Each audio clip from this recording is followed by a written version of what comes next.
Imagine this, you're 19 years old. You're seasick, your hands are shaking. You're about to charge into the jaws of death, not because you want to, but because the free world is counting on you. This is not a movie, this is not a game, this is D-Day.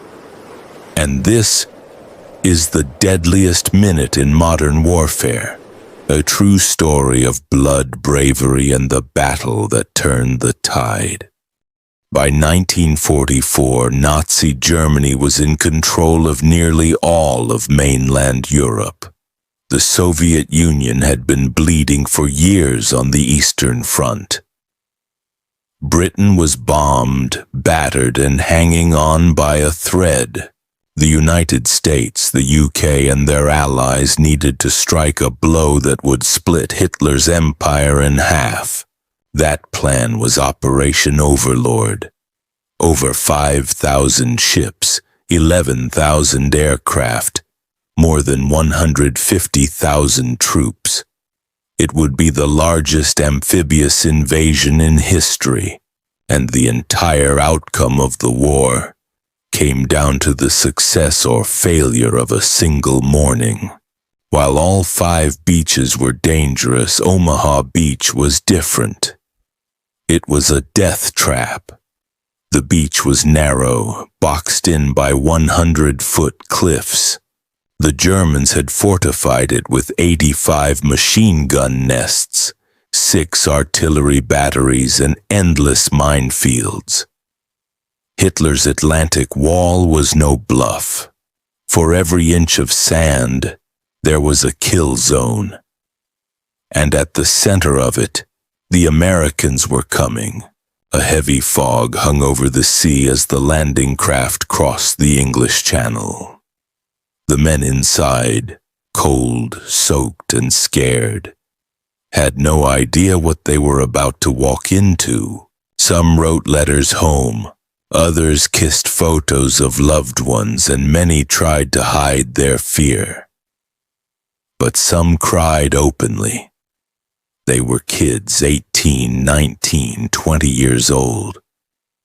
The only thing separating them from history was one steel ramp. 6:30 a.m. Immediately, the German MG-42 could fire 20 rounds per second. Some soldiers died before they even saw the enemy. Bullets sliced through the surf. Mortars exploded in the waves. Some boats sank before they even hit shore. That single minute would become the bloodiest of the entire invasion.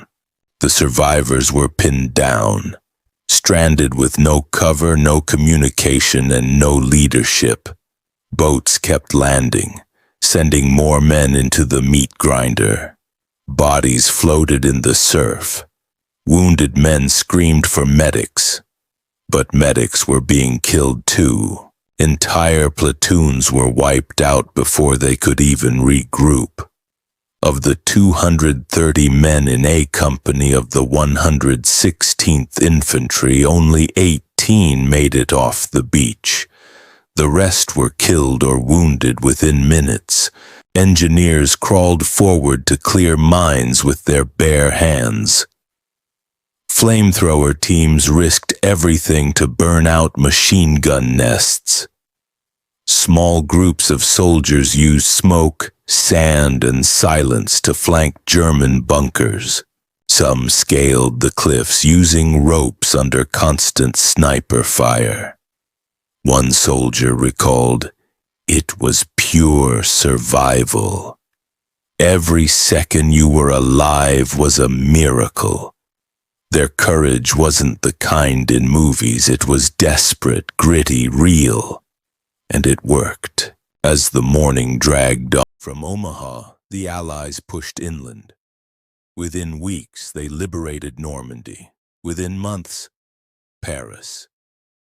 Within 11 months, Nazi Germany surrendered. That 1 minute of blood and fire opened the gates to victory. It was the price paid to tear down a tyrant's empire. Today, the beaches are quiet. but just above Omaha, the American cemetery holds 9,387 graves, row after row of white crosses. Each one a name, a life, a sacrifice. They weren't just soldiers, they were sons, brothers, friends, and they stormed the gates of hell to give us peace.